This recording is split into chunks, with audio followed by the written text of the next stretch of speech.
तो दोस्तों आज हम एक्सप्लेन करने वाले हैं प्राइम पे आई और एक नई वेब सीरीज सिटाडेल हनी बनी। आपको तो फैमिली मैन के बारे में जरूर पता होगा। फैमिली मैन के निर्माता राजन डीके इन्होंने इस एजेंट सीरीज को बनाया है। तो दोस्तों एक्सप्लेनेशन हम शुरू करते हैं, पर एक रिक्वेस्ट है, हमारे चैनल की रीच थोड़ा डाउन हो चुका है तो वीडियो को जरूर लाइक कर दे कि वीडियो और भी आगे जाए और आपकी तरह और लोग भी इसके एक्सप्लेनेशन को एंजॉय कर पाए। मूवी की शुरुआत में हमको नैनीताल दिखाया जाता है जो कि 2000 के टाइमलाइन पे चल रहा है। लाइक अभी साल चल रहा है साल 2000। अभी हम देख पा रहे हैं कि हनी और नादिया स्कूल की तरफ जा रहे होते हैं। नादिया उसकी बेटी होती है।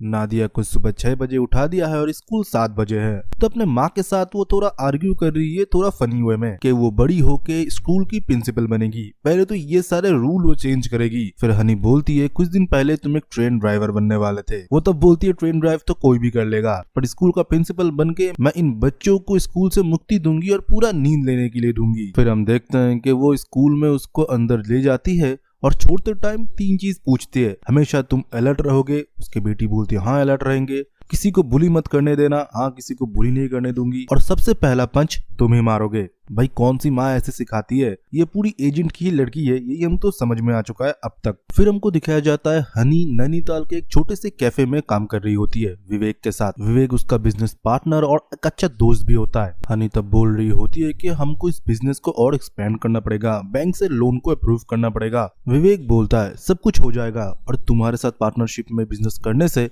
मेरा बिजनेस भी एक्सपेंड हो रहा है अच्छे से। तब हनी बोलती है मुझे थोड़ा बाजार जाना है कैफे के लिए सामान लाने के लिए, और वो बाजार चली जाती है। जब वो बाजार में सामान वगैरह खरीद रही होती है उसे लगता है कोई उसे फॉलो कर रहा है, और कोई कर भी रहा था जो दिखने में और एक एजेंट की तरह ही लग रहा होता है। हनी तब अलर्ट हो जाती है और पेजर के थ्रू अपने लड़की को भी एक मैसेज भेज देती है जिसका लिखा हुआ था प्ले। मतलब उसके लड़की को अभी कुछ ना कुछ तो करना था। स्कूल में तो वो बैठी नहीं रह सकती है। वो चुपके से उसकी लड़की चुपचाप उधर से निकल जाती है। एक लड़के को चॉकलेट की घूस खिला के वो बंदी पूरा ड्रेस वगैरह चेंज कर लेती है। उसके माँ ने अच्छा खासा ट्रेनिंग दे के रखा था इस लड़की को। और दूसरी जगह हम हनी को भी देखते हैं जो कि उधर से भागने लगती है। उसके साथ वो आदमी भी उसका पीछा करता है। नादिया जो उसकी बेटी होती है वो स्कूल से निकलने के बाद तुरंत उधर से सीधा चली जाती है सिनेमा हॉल। अपने माँ को पेजर के थ्रू बता देती है कि वो सिनेमा के अंदर है। पूरा ट्रेनिंग इसको पहले से मिल चुका है, कैसे कब कहाँ पर छुपना है और माँ के एक मैसेज पे कैसे उसे रिएक्ट करना है। सिनेमा में जाके बैठ के बंदी आराम से सिनेमा देख रही होती है और उसकी माँ तब उस दूसरे एजेंट से बचते बचाते भाग रही होती है। भागते भागते हनी डिसाइड करती है कि ऐसे वो अपने घर तक नहीं पहुंच पाएगी और अपने बेटी को भी रेस्क्यू नहीं कर पाएगी। इससे अच्छा उस एजेंट को ही उसे टेक डाउन करना पड़ेगा। वो एक दुकान से हथौड़ा ले लेती है उस एजेंट को मारने के लिए।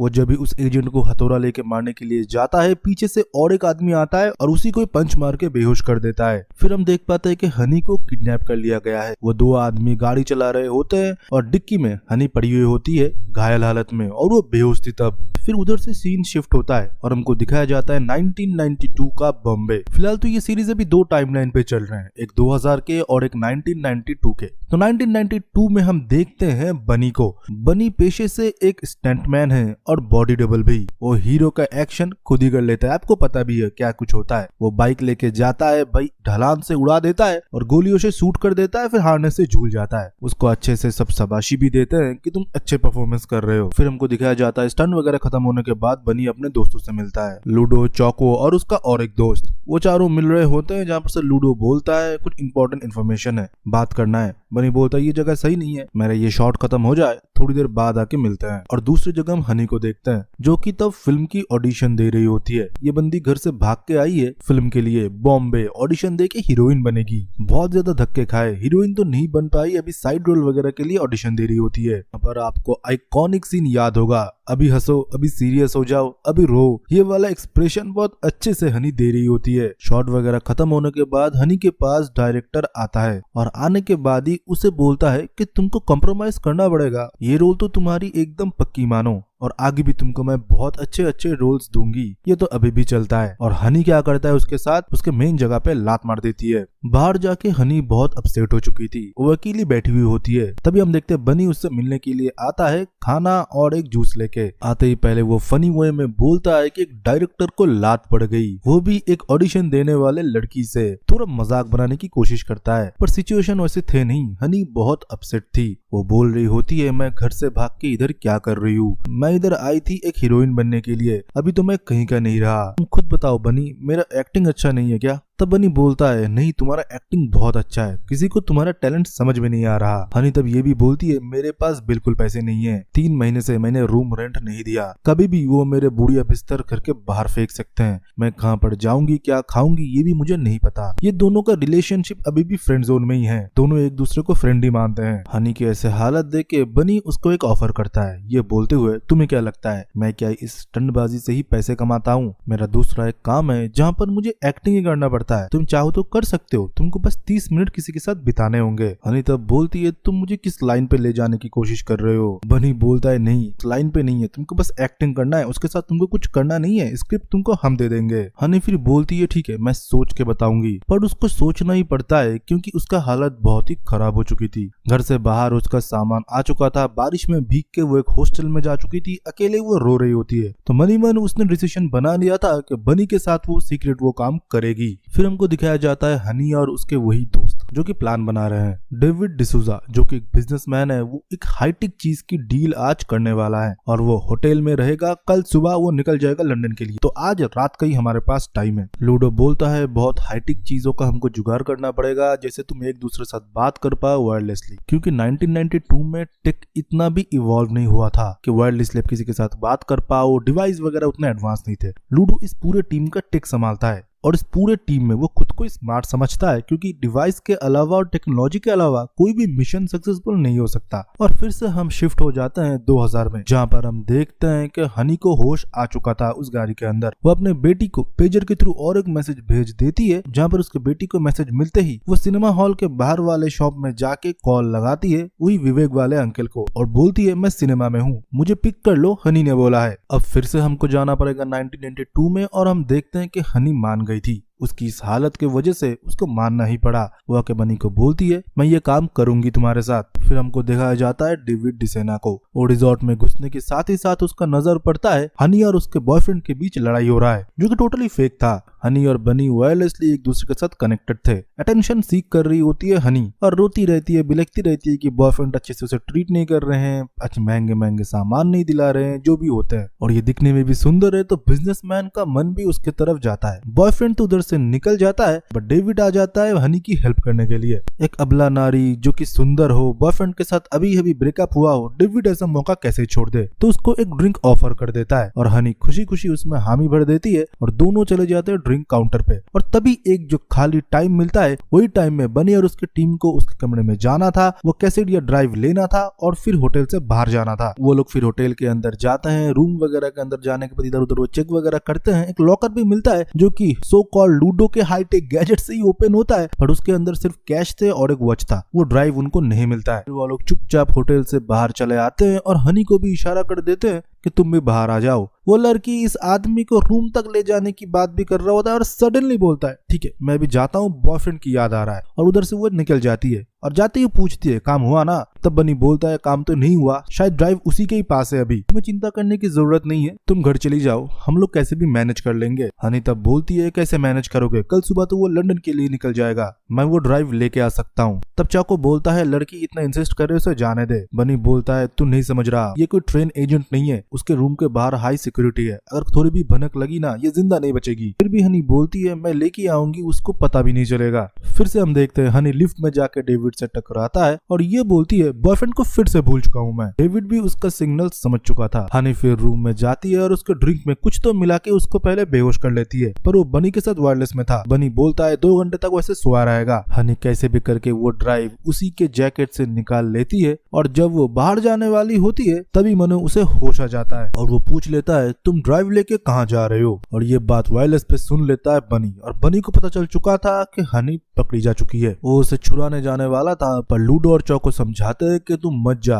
तू अगर जाता है तो पूरा मिशन एक्सपोज हो जाएगा, हमारे असली आइडेंटिटीज भी। बनी बोलता है कि मैं पूरे सबूत मिटा दूंगा, पर उसको मैंने ही इस मिशन में डाला था, वो एक सिविलियन है चौको। और दूसरी जगह हम देखते हैं कि बनी को ये लोग टॉर्चर कर रहे होते हैं। उसके फेस में जब थप्पड़ मार रहे होते हैं वो बोलती है कि मैं एक्ट्रेस हूँ, मेरे फेस पे थप्पड़ मत मारो, इस बंदी की सेंस ऑफ ह्यूमर इस मार खाते टाइम भी बहुत अच्छा चलता है। हनी फिर बोलती है, मुझे किसी ने बोला था कि रूम पे जाना है और आपसे ये लेना है, सिर्फ 2000 के बदले। इसके बदले मुझे कोई भी नहीं पता और किसी के साथ बात जो कर रहा था उसको मैं मिला भी नहीं। वो पूरा छुपाने की कोशिश कर रही है बनी और उसके गैंग को। तब डेविड पूछ लेता है, तुम क्या बिश्वा के लिए काम करते हो? तब हनी बोलता है, मैं किसी बिश्वा को नहीं जानता। फिर इतने टाइम में हम देखते हैं कि पीछे के डोर से एंट्री लेता है बनी। डेविड के सारे लोगों को वो बहुत पीटता है मानो किसी एक्शन एजेंट की तरह, और ये देख रही होती है हनी, जो कि शॉक थी कि उसका दोस्त ऐसा भी कर सकता है। वो तो एक स्टंटमैन था। बनी सबको मारने के बाद हार्ड ड्राइव ले लेता है और डेविड को भी एक मुक्का मार के हनी को लेके निकल जाता है। थोड़ी देर बाद जब डेविड को होश आता है, वो शान को इन्फॉर्म कर देता है कि हार्ड ड्राइव चोरी हो चुका है, होटल के बाहर जाओ। दूसरी जगह हम देखते हैं बनी और हनी एक बाइक में बैठ चुके होते हैं, उसके साथ उनके बाकी दोस्त भी। हनी कंटिन्यूअसली पीछे से पूछ रही होती है कि ये लोग कौन है, हमारे पीछे क्यों पड़े हुए हैं, इस हार्ड ड्राइव में क्या है। बनी तब बोलता है कि अभी सिर्फ भागने में कंसंट्रेट करो।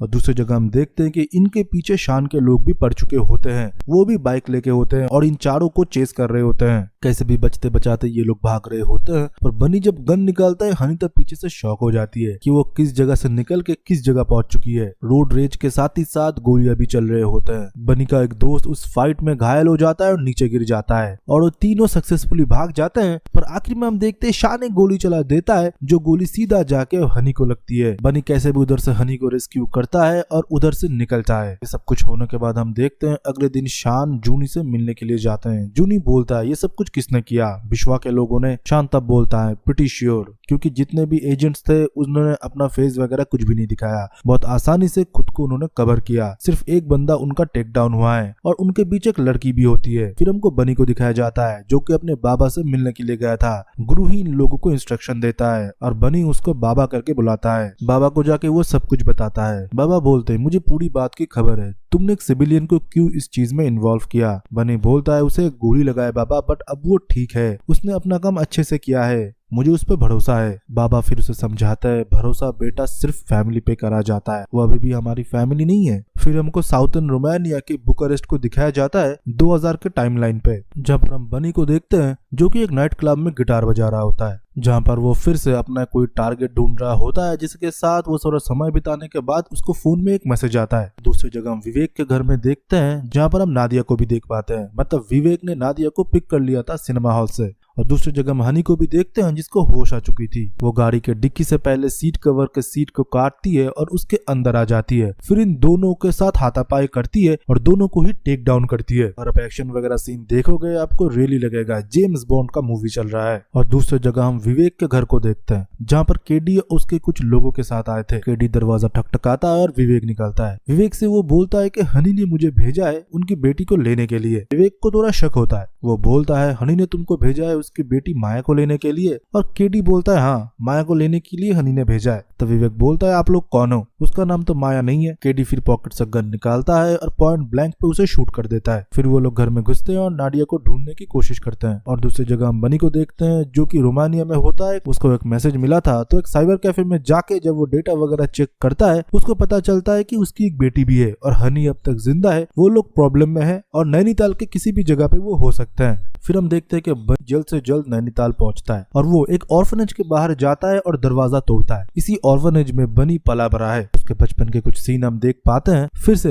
वो प्रेजेंट टाइम में आता है और इधर उधर ढूंढने लगता है, क्योंकि उसे लगता है इधर से कुछ न कुछ सुराग उसे मिलेगा। फिर ढूंढते ढूंढते वो देखता है कि इधर और एक आदमी तलाशी ले रहा है, जो कि और कोई नहीं, उसी का ही दोस्त चाको होता है। फिर वो दोनों अच्छे से मिलते हैं। इतना टाइम बाद एक दूसरे से वो लोग मिले हैं। चाको बोलता है, मुझे भी वो डेटा दिखा था, हनी जिंदा है और तुम लोगों का एक बच्चा भी है। अभी तो यार मैंने भी शादी कर लिया है, लाइफ में मुझे एक फैमिली ही चाहिए था। आज मेरा एक लड़का भी है और देख थोड़ा पेट भी निकल चुका है। फिर ये लोग ऑर्फनेज के नीचे जाते हैं। उनका एक लोकेशन होता है जहाँ पर से वो पुराने गन्स वगैरह सब कुछ निकालते हैं। चौको को बनी ने बहुत बार मना किया है कि तेरी आज एक फैमिली है, तू फिर से इस दलदल में मत घुस, और चौको उसका एक नहीं सुनता। और दूसरी जगह हम फिर से उसी टाइम में चले जाते हैं जहाँ पर केडी नादिया को ढूंढ रहा होता है। नादिया है तो एक एजेंट की बेटी ना, वो चुपचाप सबको देख लेता है और कितने आदमी बाहर है सब कुछ काउंट कर लेके अपने मम्मी को पेजर से मैसेज कर देती है और खुद घर के बाहर चली जाती है चिमनी के बाहर छुपने के लिए। किसी को वो नहीं मिलता। चिमनी से होते हुए वो घर के बाहर आती है और सीधा मार्केट की तरफ भागने लगती है। उस जगह केडी अपने लोगों को बोलता है, मैं बेस पे जा रहा हूँ, तुम लोग इधर से उसको ढूंढ के लेके आओ। तब ऊपर से एक आदमी उतरता है और बोलता है, लड़की तो कमरे में नहीं है, पर कुछ न कुछ जरूर सबूत हमको मिल सकता है। केडी फिर उधर से निकल जाता है बेस के लिए। और दूसरी जगह बनी को वो पेजर का मैसेज मिलते ही वो पागल हो जाती है, वो भागने लगती है, फिर गन पॉइंट में गाड़ी को रुकवाती है और वो मार्केट की तरफ जाने लगती है।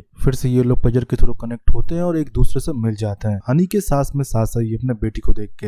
हमको 1992 में दिखाया जाता है, जहाँ पर बनी उसके बाबा से मिल रहे होते हैं। उसके साथ वो लोग बात कर रहे होते हैं कि इस लड़की पे कैसे भरोसा किया जाए। बनी बोलता है, मैं इसको बहुत पहले से जानता हूँ, ये कभी हमारे लिए थ्रेट नहीं बनेगी। बाबा बोलता है, हमारे टीम में कोई लड़की क्यों नहीं है तुमको पता है? क्योंकि लड़की पे मैं भरोसा नहीं करता, और तुमने एक सिविलियन को अपने ग्रुप में ऐड करने से पहले एक बार भी सोचा नहीं। बनी तब बोलता है, बाबा आप उस पर भरोसा कर सकते हो। तब गुरु कुछ भी नहीं बोलता, चुपचाप खाता रहता है। बनी बोलता है, आज माजी से मिलके जाएंगे। तभी हम देखते हैं माजी आता है और बनी उनसे अच्छे से मिलता है। बनी ऑर्फनेज में पला बड़ा है, उस ऑर्फनेज में ही गुरु काम करता था, तो गुरु को यो बाबा मानता है। इस सब के बीच में बनी बोलता है कि प्रोजेक्ट तलवार क्या है बाबा? प्रोजेक्ट तलवार के बारे में भी बात चल रहा था, जो हार्ड ड्राइव हमने रिट्रीव किया है। तुमको बस इतना ही जानना है कि एक ट्रैकिंग डिवाइस है, मान के चलो वो दुनिया में किसी को भी ट्रैक कर सकता है, किसी भी देश का प्राइम मिनिस्टर हो, कोई भी बिजनेसमैन हो, और वो भी जिससे मिलेंगे उसी भी ट्रैक करा जा सकता है। तो किसी भी देश का सरकार हम गिरा सकते हैं और उठा भी सकते हैं। अगर ये गलत हाथों में लग गया, वो पूरे इकोनॉमी को भी कंट्रोल करेंगे और पूरे दुनिया को भी। दूसरी जगह हम जूनी और शान को देखते हैं, जो कि ऑलरेडी पता लगा चुके थे कि हनी कौन है, क्योंकि बाढ़ वाले फुटेज में उसका फोटो आया था, पर ये जो 4 एजेंट्स थे उनकी फोटो तस्वीर कहीं भी नहीं आया था। शान बोलता है, ये एक जूनियर आर्टिस्ट के लिए ऑडिशन वगैरह दिया करता है, जल्दी से जल्द हम इसके पता लगा लेंगे। फिर हमको हनी को दिखाया जाता है, जो कि बेहोश हुई पड़ी है, जिसको गोली लगी थी। अपने फ्लैशबैक्स को याद कर रही होती है, कैसे वो एक महल से छोड़ के आई है और उसकी शादी भी पहले हो चुकी है, उसके पति भी मर चुके हैं। वो जब छोटी थी, महल में उसके पापा नौकर का काम किया करते थे, उधर ही उसने गन वगैरह चलाना छुपते छुपाते सीखा था। फिर हम देखते हैं कि हनी को होश आता है और बनी उससे मिलके उसको सब कुछ बताता है कि तुम्हारे पुराने आइडेंटिटीज हमको मिटाने पड़ेंगे, क्योंकि उनको पता चल चुका है कि तुम कौन हो और तुम्हारे जान को खतरा है। तुम कहीं भी जाना चाहते हो जा सकते हो, तुमको नई आइडेंटिटीज मिलेगी, अपनी लाइफ फिर से शुरू कर सकते हो। फिर हनी बनी के बारे में पूछती है, तुमने अपने बारे में कहीं भी नहीं बताया, तुम कहाँ से आए हो, तुम्हारी हिस्ट्री क्या है? बनी फिर बोलता है, मेरे पापा एक पुलिस ऑफिसर थे, मैं और मेरे मम्मी पापा एक शादी में गए थे, अचानक उधर से डकात आ गए और गोलियां चलाने लगे। मेरे पापा ने मुझे छुपा दिया और वो गन निकाल के उनके साथ लड़ने लगे थे। शादी में कोई जिंदा नहीं बचा था, वो लोग लूटपाट करके सब कुछ लेके गए थे और मेरे पापा मम्मी उधर ही मरे पड़े थे। यही मेरी हिस्ट्री है। फिर मैं ऑर्फनेज चला गया और ऑर्फनेज में मुझे मेरे एक नए पापा मिले, जो कि बच्चों की तरह मुझे आज भी संभालता है और आज हम उनके लिए ही काम करते हैं। उन्होंने मुझे लाइफ में बड़ा मकसद दिया कि मेरे से बड़ा कुछ होगा, देश के लिए हम कुछ कर सकते हैं। उन्होंने मुझे सिखाया, आज लाइफ में मेरा एक पर्पस है। उस जगह हम देखते हैं बनी और चौको कोशिश कर रहे होते हैं कि वो पता लगा ले कि हनी के कोऑर्डिनेट्स, ये जो सारा डेटा बनी को मिला था रोमानिया में भी कि उसके बेटी है,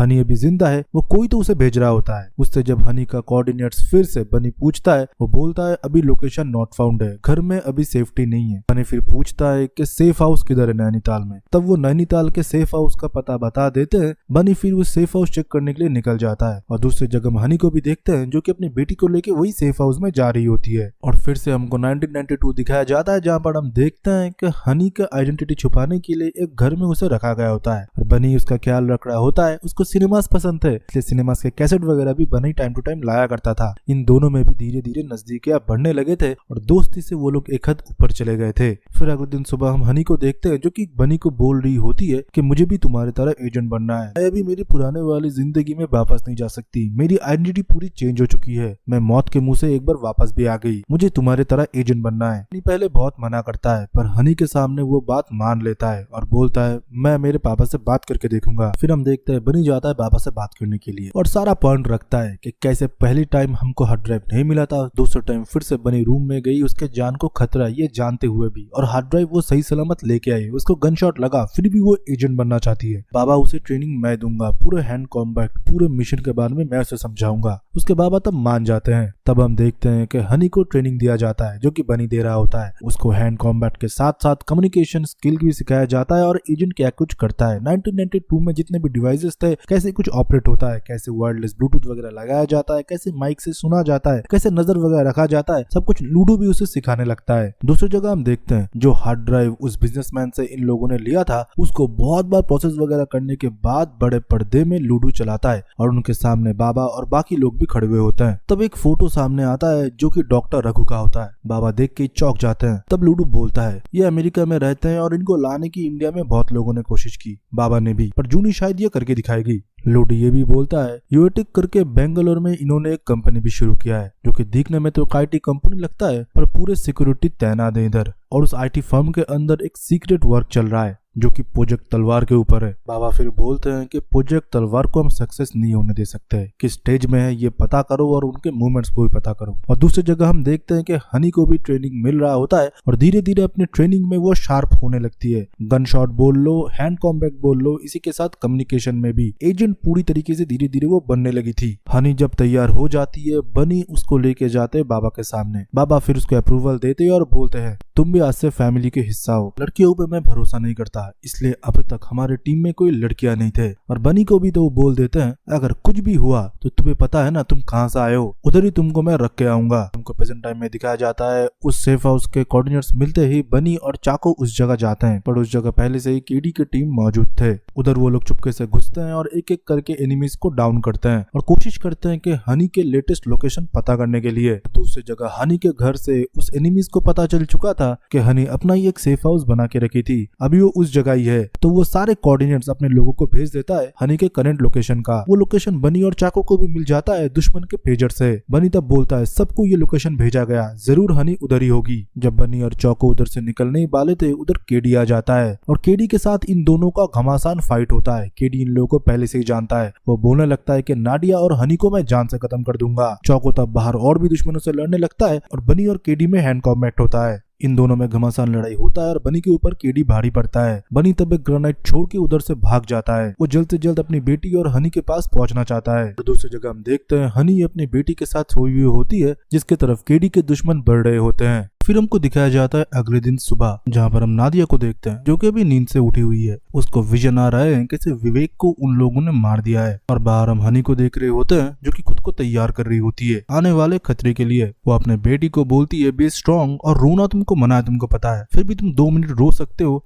और विवेक अंकल के लिए प्रे कर सकते हो, पर हम अभी भी प्ले मोड में हैं, दुश्मन हमारे पीछे पड़े हैं, हमको सरवाइव करना है। केडी के आदमी घर के रेडियस के अंदर आते ही हनी को पता चल जाता है। वो अपने बेटी को बोलती है सेफ जगह छुप जाओ और एक गाना सुनती रहो, हमेशा याद रखना तुम्हारी मदर तुमको कुछ भी नहीं होने देगी। फिर हम हनी को देखते हैं जो कि अपने वेपन्स वगैरह को रेडी कर रही होती है और स्नाइपर से वो पहले टेक डाउन करती है। फिर धीरे धीरे एक के बाद एक एनिमी घर के अंदर घुसने लगती है और हनी उसके साथ लड़ाई करने लगती है जो कि हैंड टू हैंड कॉम्बैट भी होता है और गोलियां भी चलते हैं। इस लड़ाई की वजह से हनी बहुत इंजर्ड हो जाती है, मरते मरते बची थी वो, मौत से सिर्फ एक कदम ही दूर थी। उसके पेट से खून निकल रहा होता है, फिर भी वो अपनी लड़की को लेके गाड़ी से निकल जाती है एनिमीज के गाड़ी के टायर को ब्लास्ट करते हुए। दूसरी जगह हम केडी को देखते हैं जिसको फोन आता है कि हनी इधर से भाग चुकी है। केडी भी जिंदा था, ग्रेनेड से भी वो नहीं मरा। और दूसरी जगह हम रूही मतलब बनी को देखते हैं जो कि उधर चौको को लेके पहुंच चुका था। चौको तब बोलता है कि हनी ने ये उत्पात मचाया है, तुम देख सकते हो कितना खून है, और हो भी क्यों ना, उसको किसने ट्रेन किया है। तब बनी बोलता है मैंने जिस हनी को ट्रेन किया था वो इतना ब्रूटल नहीं थी, अब वो कोई और बन चुकी है। दूसरी जगह हम बेलग्रेड में 1992 में देखते हैं जहाँ पर हम डॉक्टर राव को देख पाते हैं। इनको ही ट्रेस करने के लिए पूरा टीम बेलग्रेड गए होते हैं। डॉक्टर राव इतने सालों बाद एक कॉन्फ्रेंस में आए हैं और उनके पास प्रोजेक्ट तलवार के बारे में कुछ इन्फॉर्मेशन है। और फिर से हम देखते हैं हनी को यूज किया जाता है एज ए ट्रैप। उसका लुक पूरा चेंज कर दिया गया है, हूबहू मानो डॉक्टर राव की पत्नी जो कि अभी इस दुनिया में नहीं है। हनी के नए आइडेंटिटी के साथ वो अब एक रिसर्च फेलो है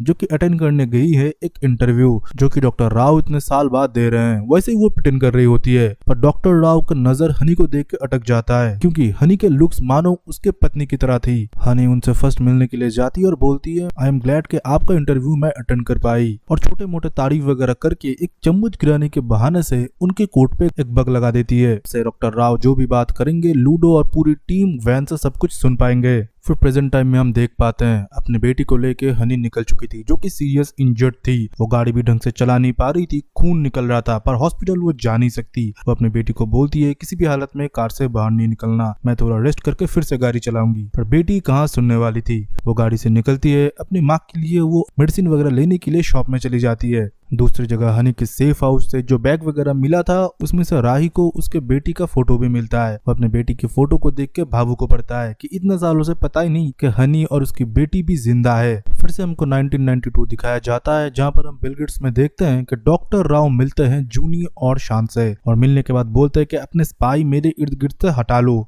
मुझे नजर आ रहा है साफ साफ, और मैं जिनसे मिलने वाला हूँ वो मेरा अच्छा दोस्त है, उसे अगर थोड़ा सा भी भनक लगा कोई स्पाई हमारा पीछा कर रहा है तो पूरा सब कुछ कैंसिल कर देगा, वो वापस चला जाएगा, तुमको कुछ भी नहीं मिलेगा। डॉक्टर राव की बात जूनी और शान को तब मानना पड़ता है। वो सारे एजेंट्स हटा लेते हैं बट थोड़े दूर वाले रेडियस में। फिर से हम देखते हैं कि डॉक्टर रघु अपना इंटरव्यू दे रहे होते हैं और जहां पर हम देख पाते हैं कि वो इंटरव्यू ऑलरेडी अटेंड कर रही होती है हनी। डॉक्टर रघु उस इंटरव्यू में प्रोजेक्ट तलवार के बारे में ही बात कर रहे होते हैं। वो बोलते हैं सैटेलाइट के थ्रू हम किसी को भी मॉनिटर कर सकते हैं, किसी को भी हम ट्रैक कर सकते हैं। ये प्रोजेक्ट का डेटा अगर गलत हाथों में पड़ गया, ये प्रोजेक्ट पूरे दुनिया को खत्म कर सकता है, क्योंकि वो चाहे तो कुछ भी कर सकते हैं, सरकार गिरा सकते हैं, सरकार बना सकते हैं, पर सही हाथ कौन सा है ये चुनना जरूरी है। और ये सब कुछ बहुत ध्यान से हनी सुन रही होती है। हनी फिर से इंटरव्यू खत्म होने के बाद उनसे मिलती है और मिलने के बाद उनसे फिर से अच्छे अच्छे बातें करने लगती है और बोलती है मैं आपको ऑथेंटिक साउथ इंडियन डिश खिलाऊंगी, वो भी बिल गेट्स में। पहले तो वो विश्वास नहीं करते, पर हनी के ईयर में एक वायरलेस था जिसके साथ वो बात कर रही होती है लूडो के साथ। लूडो फिर एनवेंजमेंट कराता है। डॉक्टर राव जब उधर से निकल जाते हैं उससे पहले उस लोकेशन पे पहुंच चुकी थी हनी। डॉक्टर राव को जूनी के लोग फॉलो कर रहे होते हैं, पर बीच रास्ते ही बवाल कर देते हैं हनी के दो लोग, लूडो और चौको। वो ऐसे ही झगड़ने लगते हैं और पूरा ट्रैफिक जाम कर देते हैं। तो जो लोग डॉक्टर राव को फॉलो कर रहे होते हैं वो पीछे ही रुक जाते हैं और डॉक्टर राव एकदम नॉर्मली पहुंच जाते हैं उस लोकेशन पे जिस लोकेशन पे हनी बुलाए थे उनको ऑथेंटिक साउथ इंडियन डिश खिलाने के लिए। खाना आता है, वो दोनों खाना खाते हैं। हनी तब पूछती है अब कौन सी टेक्नोलॉजी के बारे में इंटरव्यू में बात कर रहे थे। प्रोफेसर बोलते हैं मैं और मेरी पत्नी इस प्रोजेक्ट पे काम कर रहे थे,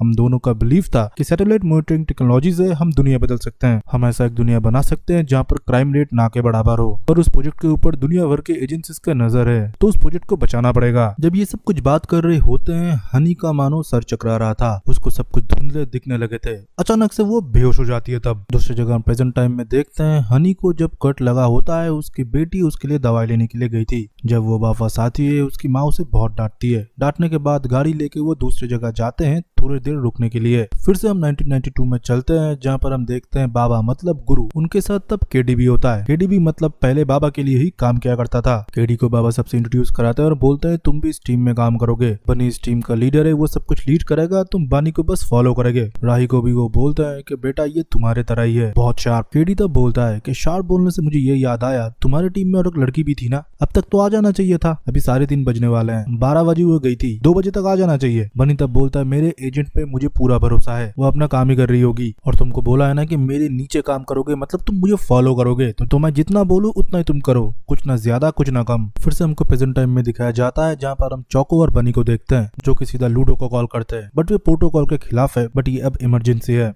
लूडो को फोन करते हुए बताते हैं कि भाई सीरियस इमरजेंसी आ पड़ी है, तुझको बाबा के सारे फाइल्स हमको शेयर करने पड़ेंगे, ये रिस्क है, तू चाहे तो मेरे लिए कर सकता है नहीं तो मना कर सकता है। और लूडो बोलता है तुझे मैं मेरे फैमिली मानता हूँ, मैं जरूर करूंगा, पर मुझको गायब होना पड़ेगा क्योंकि ये लोग तो मुझे छोड़ेंगे नहीं। लूडो बाबा के साथ अभी तक काम करता है पर वो अपने दोस्तों के लिए लॉयल है, तो उसके लिए ईजी था फाइल को डायरेक्टली कंप्यूटर से ट्रांसफर करना। दूसरी जगह हम हनी के पास एक कॉल देखते जो कि सैटेलाइट कॉल होता है। ये कॉल आया होता है बाबा ने जिस लोगों को भेजा था हनी को मारने के लिए, और वो फोन हनी ने चुरा लिया था। जब वो कुछ नहीं बोलती बाबा समझ जाते हैं ये हनी है और वो बोलने लगते हैं तुम्हारे पास मेरा एक कीमती चीज है हनी, मुझे पता था कि तुम नहीं मरे हो क्योंकि मैं जो आंखों से देखता हूँ वही मानता हूँ, और मेरा दिल कभी नहीं टूटा क्योंकि तुम्हारे ऊपर कभी मेरा भरोसा था ही नहीं। भाई तुम्हारे पास जो मेरा चीज है वो मुझे वापस चाहिए हनी, नहीं तो तुमको और तुम्हारे बेटी को मारने के लिए मैं किसी ऐसे को भेजूंगा जो कि तुम्हारे दिल के बहुत करीब है। फिर हम देखते हैं ये सब सुनने के बाद हनी फोन रख देती है और अपने बेटी को लेकर निकल जाती है। रास्ते में वो एक ढाबे में रुकती है खाना खाने के लिए। उसकी बेटी जब उससे पूछती है मम्मा माँ आप तो एक्ट्रेस बनने के लिए आई थी, फिर आपने मुझे बोला एक्टिंग छोड़ के आप पुलिस जैसे काम करने लगे, पर आज आपने जैसे रेजोल्यूशन किया ये तो पुलिस नहीं कर सकते। तब वो बोलती है पुलिस से थोड़ा एडवांस लेवल का ट्रेनिंग मुझे मिला है। तब वो बोलते है कि आपको ट्रेनिंग किसने दिया? तब वो बोलती है कि तुम्हारे पापा ने। तब नादिया बोलती है कि आपने पापा के बारे में मुझे कुछ भी नहीं बताया, कभी भी नहीं बताया, आज सडनली पापा के बात अब क्यों कर रहे हो? तब वो बताती है कि पापा के बारे में बताने का सही टाइम आ चुका है। फिर हमको केडी को दिखाया जाता है जो कि अपना मरहम पट्टी करने के बाद बाबा से मिलने के लिए जाता है। बाबा पहले उसे बोलते हैं जो कुछ भी हुआ मैं समझ सकता हूँ, तुम नेक्स्ट टाइम इसे पकड़ लोगे, आओ खाना खाओ। अरे बेटा मैं समझ सकता हूँ, तुम मुझे यही बोलने वाले हो कि बाबा मुझे दूसरा मौका दो, इससे अच्छा तुम खाना खाओ। जिंदगी जितनी बार मुझे नीचे गिराती है मैं उठ जाता हूँ, पर मुझे तुम्हारे ऊपर पूरा भरोसा है बेटा। और ये बोलते ये लो चिकन खाओ। और जब वो चिकन मुंह में उठाता है और तभी बाबा बोलते हैं मुझे अगर तुम्हारे ऊपर इतना भरोसा है तो तुम मेरी बीप क्यों मार रहे हो? उस बीप की जगह आप कोई भी सेंटेंस बिठा सकते हो। ये सीन मुझे बहुत पसंद आया। इस जगह से बाबा का एक ग्रे शेड बाहर आने लगा था। वो माफी मांगता है और ये बोलता है मैं बनी को इस बार जरूर पकड़ के लाऊंगा। और फिर से हम देखते हैं माजी को जो कि आते हैं, पर इस टाइम तो माजी कोई अलग था। फिर माजी को वो नमस्ते करता है और फिर से माजी चले जाते हैं किसी काम के लिए। और फिर से हमको पास्ट में 1992 में दिखाया जाता है जहाँ पर हम देखते हैं कि हनी बेहोश हो चुकी थी और डॉक्टर राव ने उनको हॉस्पिटलाइज किया था। नर्स हनी को बताते हैं कि तुम 2 मंथ प्रेग्नेंट हो और ये सुनने के बाद वो शॉक हो जाती है क्योंकि इस चीज के लिए वो तैयार नहीं थी। डॉक्टर राव उसके बहुत ख्याल रखते हैं और ये बोलते हैं मैं तुम्हारे लिए दवाई वगैरह सब कुछ लेके आया हूँ, you like my daughter. Honey को फील नहीं हो रहा था कि डॉक्टर राव कुछ गलत काम कर रहे हैं या गलत लोगों के साथ काम कर रहा है। उसको तो सेकंड थॉट ये आ रहा था कि वो क्या ठीक लोगों के साथ काम कर रहे हैं। सेकंड थॉट्स मीन जिस लोगों के साथ वो काम कर रही है वो सही है असलियत में या वही गलत लोग है। डॉक्टर राव के उधर से निकलने के बाद वो सीधा पहुंचती है बेस में जहाँ पर बनी उसका हालचाल पूछती है। वो बोलती है मेरा तबीयत थोड़ा खराब हो चुका था इसलिए मेडिसिन लेके मैं आया हूँ, पर मेरे पास पूरी इन्फॉर्मेशन है कोऑर्डिनेट्स वगैरह कि डॉक्टर राव किससे मिलने के लिए जाने वाले हैं। बाबा हनी को मना कर देता है कि नेक्स्ट टाइम तुम नहीं जाओगे ऑप्स में क्योंकि तुम्हारे शक्ल देख चुके हैं डॉक्टर राव, तुम लूडो के साथ गाड़ी में ही रहोगे। फिर हनी सब कुछ जाके बनी को बताता है कि उसे सेकंड थॉट आ रहा है। ये भी बता रहा है कि मुझे नहीं लगता कि डॉक्टर राव कोई गलत आदमी है क्योंकि उनका स्पीच मैंने सुना है और उनसे पर्सनली मैंने बात भी किया है। राई तब बोलता है ऐसा होता है, तुम इतने टाइम से उनके साथ थे तो उनका असर तुम्हारे दिमाग में जरूर हुआ है। वो दुश्मन लोगों के साथ काम कर रहे हैं, तुमको पता है ना, जूनी और शान के लिए। तब हनी बोलती है हम किन लोगों के लिए काम कर रहे हैं, हम क्या सही कर रहे हैं? तब बनी मुस्कुराता है और ये बोलता है जब तुम्हारे पास काम नहीं था मकान मालिक ने तुम्हारा सामान घर के बाहर फेंक दिया था, तुमने मुझसे काम मांगा था, मैंने तुमको काम दिया, मेरे फैमिली में शामिल किया, अब तुम ये बोल रहे हो। वो भी मिशन के बीचों बीच। इस बारे में हम कोई भी बात अभी नहीं करेंगे, मिशन खत्म होगा फिर हम बात करेंगे। पर हनी को मौका ही नहीं मिला कि उसके प्रेगनेंसी के बारे में वो कुछ बनी को बताए। हनी आखिर में पूछती है कि हमको बस वो डेटा लेना है, डॉक्टर राव को कोई खतरा नहीं है ना, तुम लोग उनको कुछ हार्म नहीं पहुंचाओगे ना? बनी बोलता है हमको सिर्फ डेटा से मतलब है, डॉक्टर राव से हमको कोई भी मतलब नहीं है। फिर से हमको प्रेजेंट टाइम में दिखाया जाता है जहाँ पर हम लूडो को देखते हैं जो कि बाबा के अड्डे में गए थे क्योंकि अभी तक वो बाबा के लिए ही काम कर रहा था और बाबा के फाइल्स ही कॉपी कर रहा था, पर कोई ट्रैक नहीं कर पाता क्योंकि वो आईपी बाउंस कर रहा होता है। टेकी जीनियस है लूडो। दूसरी जगह हम हनी को देखते हैं जो कि अपनी बेटी को लेके अपने घर में गई थी जहाँ से वो भागी थी। उस घर में जाते ही उसका भाई उसका स्वागत करता है। वो बोलता है आज से 8 साल पहले तुम आए थे जब तुम प्रेग्नेंट थे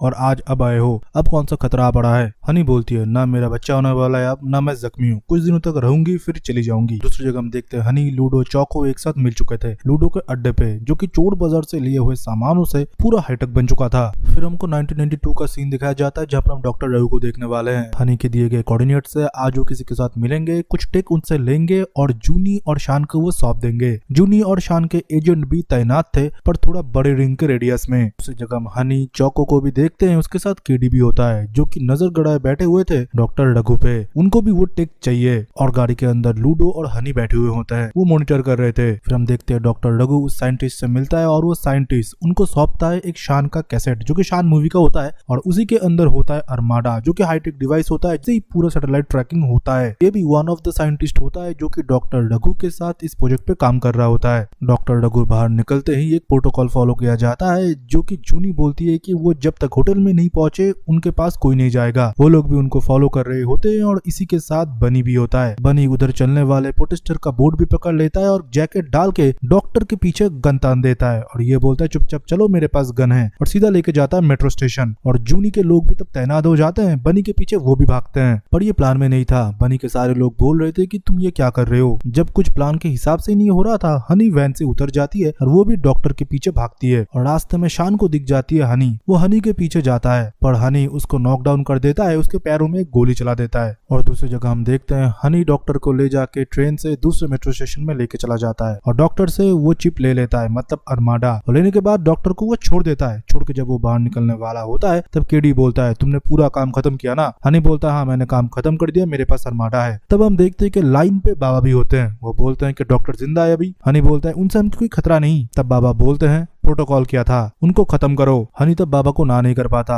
वो गन लेके जाता है और डॉक्टर को टेक डाउन कर देता है। और दूसरी जगह हम देखते हैं चौक और केडी जाते हैं। वो दूसरा साइंटिस्ट जिसने अरमाडा दिया था डॉक्टर को, उसको भी खत्म कर देता है। डॉक्टर को खत्म करते हुए बनी को देख लिया था हनी ने। उसका दिल टूट गया था। उसको लगने लगा था कि वो गलत लोगों के साथ काम कर रही है। फिर हम देखते हैं कि बाबा को अरमाडा मिल चुका था और देखते हैं कि बाबा किसी के साथ तो कुछ डील कर रहे होते हैं। और दूसरी जगह हम जूनी को देखते हैं जो कि शान के ऊपर चिल्ला रही होती है। दोनों डॉक्टर्स मारे गए, हमारे पास से अरमाडा भी चला गया। दूसरी जगह हम हनी को भी देखते हैं जो कि राही से मिलता है और बताता है कि तुमने ये क्या किया, तुमने बताया था कि तुम डॉक्टर को नहीं मारोगे। राही तब बोलता है कि बाबा के ऑर्डर्स थे। वो बोलती है कि बाबा के ऑर्डर्स सही है या गलत है ये तुमको पता है। ये सब कुछ बहसबाजी में उन दोनों के बीच डर्टी झगड़ा हो जाता है। बनी बोलता है, तुमको मैं टीम में लाया था और आज मैं बोल रहा हूँ तुम टीम से बाहर हो, तुम फैमिली का हिस्सा नहीं हो। ये सब कुछ सुनने के बाद हनी सीधा चली जाती है जूनी और शान के पास जो कि सीटाडेल के लिए काम करते हैं। उधर जाते ही वो ऑफर देती है कि मैं तुमको अरमाडा तक पहुंचा सकती हूँ। मुझे लगता है कि अरमाडा सही हाथ में नहीं है। तभी जूनी के पास कोई ऑप्शन नहीं था हनी के ऊपर भरोसा करने के अलावा। फिर से हम देखते हैं कि बेस में मीटिंग होता है जहाँ पर हम राही, बाबा, हनी और केडी को देखते हैं। बाबा तो बोलता है, हमारे पास अरमाडा आ चुका है, अब हम हमारा एक सिस्टम बनाएंगे जहाँ से हम ट्रैकिंग करेंगे और पूरे वर्ल्ड को सुधारेंगे। हम एक नया वर्ल्ड बनाएंगे जहाँ पर सब सही गलत हम डिसाइड करेंगे। तब राही बोलता है कि बाबा हम तो सिटाडेल को रोक रहे थे इस वेपन को यूज करने के लिए, पर हम ही यूज कर रहे हैं। तब बाबा बोलते हैं, हम अच्छे लोग हैं, जैसे मैंने तुमको एक ऑर्फनेज से उठा के आज मेरा बेटा का दर्जा दिया, वैसे ही मैं आगे भी अच्छा काम करूंगा। इस वेपन के साथ पूरे विश्व में शांति लाऊंगा। बनी को भी तब एकदम क्लियर हो चुका था कि वेपन गलत हाथों में पड़ चुका है। फिर से हमको प्रेजेंट डे में दिखाया जाता है जहाँ पर हम हनी को देखते हैं जो कि उसके बेटी के साथ एक मूवी के कैसेट देख रही होती है और उसकी बेटी बार बार एक चीज को रिवाइंड कर रही होती है जहाँ पर उसके पापा मतलब बनी ने स्टंट किया है। वो मोटरसाइकिल वाला सीन जहाँ पर उसके शक्ल तो अच्छे से आ नहीं रहा और बार बार वो रिवाइंड करके देखने की कोशिश करती है कि उसके पापा कैसे दिखते हैं। हनी डिसाइड करती है कि इस प्ले टाइम को रोकना पड़ेगा, मतलब उनके ऊपर जो खतरा है उसको रोकना पड़ेगा और सिटाडेल उसको प्रोटेक्शन प्रोवाइड करेगी। और अभी भी हनी के पास ही अरमाडा है तो हनी ने उस अरमाडे वाले कैसेट को भी अपने साथ ले जाना चाहा, पर डायना को वो अपने भाई के साथ रखना चाहती है। पर डायना भी बोलती है, ये कैसेट आप मुझे दे दीजिए, मैं संभाल के रखूंगी, जब तक ये कैसेट मेरे पास है आपको कुछ नहीं होगा।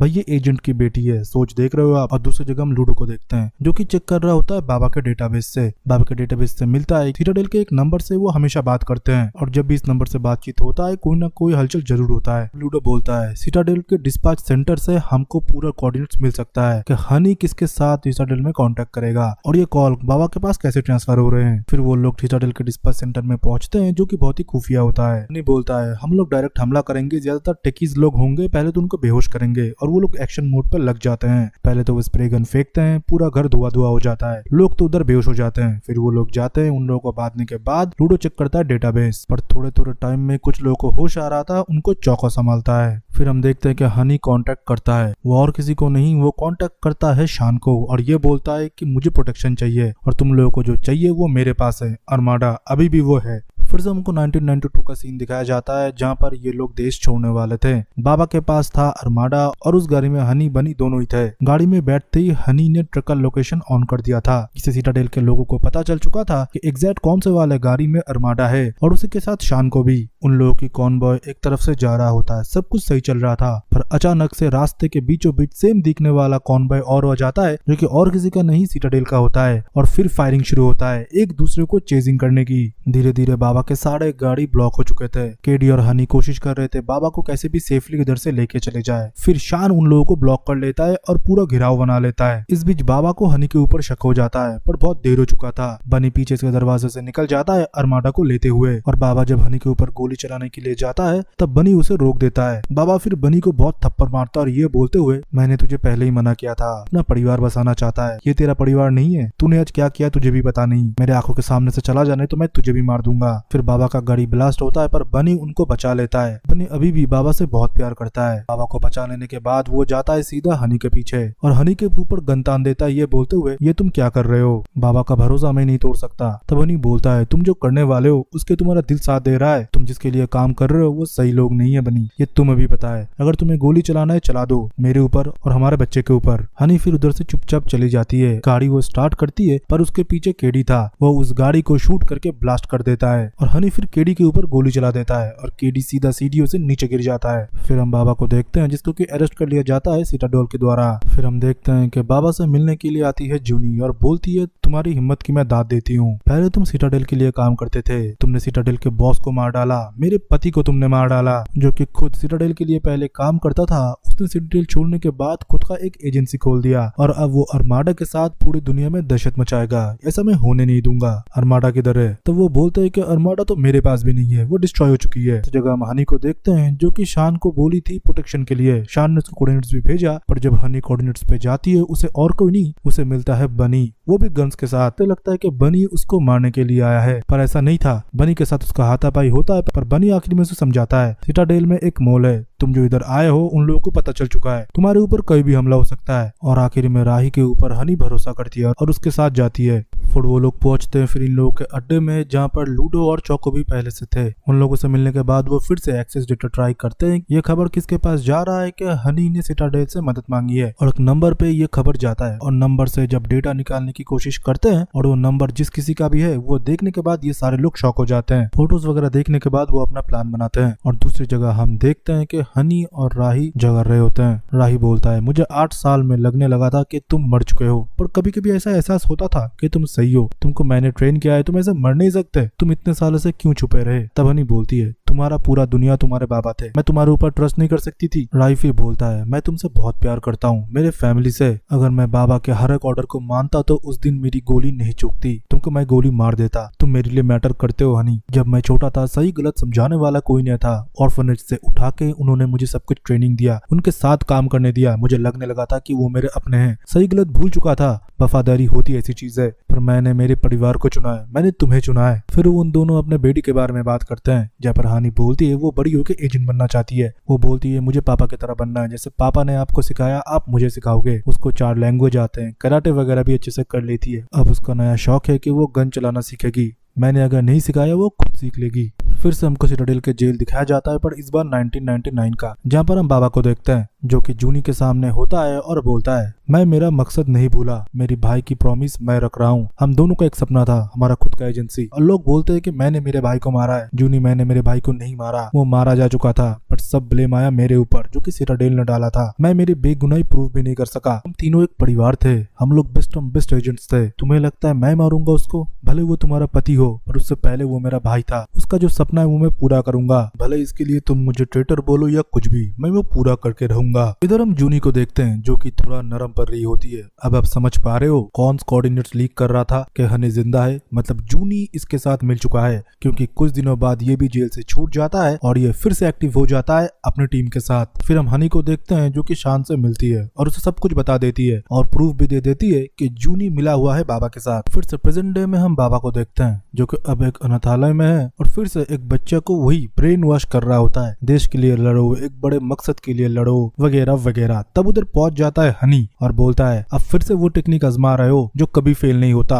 अनाथ बच्चों को उठाना, उनका भरोसा जीतना, और वो आपके लिए कुछ भी कर सकते हैं। बाबा अपने लोगों को उधर से जाने के लिए बोलते हैं और हनी के साथ अकेले में बात करते हैं। दूसरी जगह हम शान को देखते हैं जो कि एविडेंस और अपने लोगों के साथ आ चुका था, जो कि जूनी को बोलती है कि तुमको हायर अथॉरिटी बुला रहे हैं, अपना डेस्क अभी छोड़ दो। दूसरी जगह हम राही को देखते हैं जो कि बाबा से बोल रहे होते हैं अब हनी के पीछे और मेरी बेटी के पीछे लोग भेजे उनको मारने के लिए, आप बोलते हो हमेशा कि आप मुझे बेटे मानते हो, अपने जान पे खेल के आपको मैंने बचाया है, सही गलत की समझ होते हुए भी मैंने आपका साथ दिया है, आपको अरमाडा चाहिए ना, ये लो अरमाडा, मेरे परिवार का पीछा छोड़ दो। और जब अरमाडा लेने के लिए बाबा आगे बढ़ते हैं बनी उसको शूट कर देता है। अरमाडा डिस्ट्रॉय होने के साथ साथ बाबा को बहुत गुस्सा आता है और हनी को वो 2 थप्पड़ लगा देते हैं और ये बोलते हैं तूने ये क्या कर दिया, ये तुझे भी नहीं पता, हम दोनों मिलकर एक बेहतर दुनिया बना सकते थे, देश के बड़े बड़े ब्यूरोक्रेट्स मिनिस्टर वगैरह को कठपुतलियों की तरह नचा सकते थे। पूरे सारे सपने पे पानी फेर दिया। बनी तब बोलता है ये आपका सपना है, ये मेरा सपना नहीं है और आपके पास अब कोई वजह नहीं है हम लोगों के पीछे आने का। बाबा तब बोलते है अब तो क्या करेगा, मुझे मारेगा। बनी बोलता है आपको मारने की ख्याल कभी दिमाग में मेरा नहीं आया, आप भी मेरे परिवार का पीछा छोड़ दो अगर मुझे बेटा मानते हो तो। और वो गन लेके चुपचाप उधर से चला जाता है, बाबा को कुछ भी नहीं करता। दूसरी जगह हम केडी को देखते हैं जो कि चाको के घर में गया था पूछताछ करने के लिए। पहले तो उसका दोस्त वो बताता है, उसकी बीवी के साथ अच्छे से बात करता है और चाय मांगने के बहाने से उसको किचन में भेज देता है। और वो केडी के घर से डॉक्यूमेंट ढूंढने की कोशिश करता है, लूडो के परिवार के बारे में कुछ पता चले और हनी किधर है उसके बारे में भी। इसको पहले मिशन मिला था कि सबको टेक डाउन करना है, पर चाको की वाइफ उसे ये सब कुछ करते हुए देख लेता है और आपको तो पता है उसका अंजाम क्या हो सकता है। चाको का बेटा भी बाहर फुटबॉल खेल रहा होता है। फिर हम देखते कि केडी को कॉल आता है उसके भाई का। वो बोलता है कि हमको हनी का लोकेशन मिल चुका है पर बाबा ने बोल दिया है कि उनको छोड़ देने के लिए।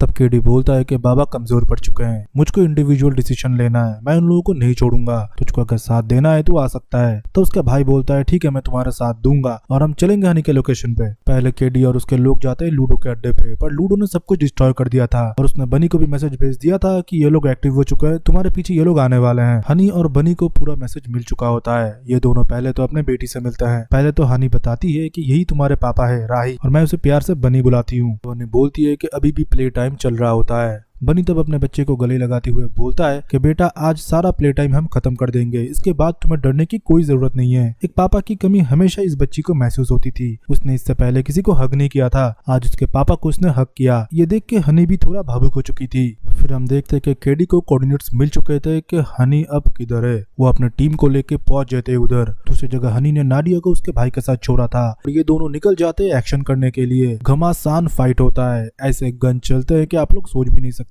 बहुत ही ब्रूटल फाइट चल रहा था। हनी के ऊपर शॉटगन से भी फायर होता है, फिर भी वो स्टेबल थी। और इस हाथापाई में हम देखते कि केडी का भाई मर चुका होता है और हनी और राही अपने बच्चे को लेके गाड़ी से निकल चुके होते हैं। पर केडी उनका पीछा नहीं छोड़ता, अपने भाई का बदला उसे लेना ही था। केडी जब उन लोगों का पीछा कर रहा होता है तब बनी के गाड़ी का एक्सीडेंट हो जाता है। बनी बोलता है किसी एक को रुक के उन लोगों को रोकना पड़ेगा, अभी हमारे लिए नाडिया सबसे इम्पोर्टेंट है। मैं उन लोगों को रोकता हूँ, तुम नाडिया को लेके जाओ, मेरे बिना तुम उसे पाल लोगी अगर मुझे कुछ हो जाता है। ये सीन बहुत ही इमोशनल था क्योंकि बच्ची को भी बचाना था और इन दोनों को भी एक साथ रहना था, पर किसी एक को तो चुनना था। हनी तब बच्चे को लेकर चली जाती है और बनी उधर रुकता है केडी से फाइट करने के लिए। केडी आते ही उन दोनों में फाइट होता है और उन दोनों एक दूसरे को गोली मार के धराशायी कर देते हैं। थोड़ा थोड़ा जान दोनों में ही बचा हुआ होता है और एक दूसरे से एक दोनों सामने सामने बैठ के बात कर रहे होते हैं। हनी तब बोलता है बाबा के झांसे में तू भी आ गया, मैं भी तेरे तरह ही था पहले, तुझको बाबा ने अपने हाथ का चिकन जरूर खिलाया होगा, तू भी माजी से मिला होगा, माजी जो कि हर कुछ टाइम में बदल जाती है, वो भी उनका एक फेक ही दुनिया है और तू मेरा दुश्मन नहीं है, तुझको उन्होंने मेरा दुश्मन बनाया है। तुझे भी अपना परिवार चुनने का हक है। ऑब्वियसली तुझको उन्होंने बताया होगा कि तेरा परिवार सिर्फ वो है, जो बातें वो पहले मुझसे बोला करते थे वो आज तुझसे बोलेंगे, तेरे जाने के बाद किसी और से।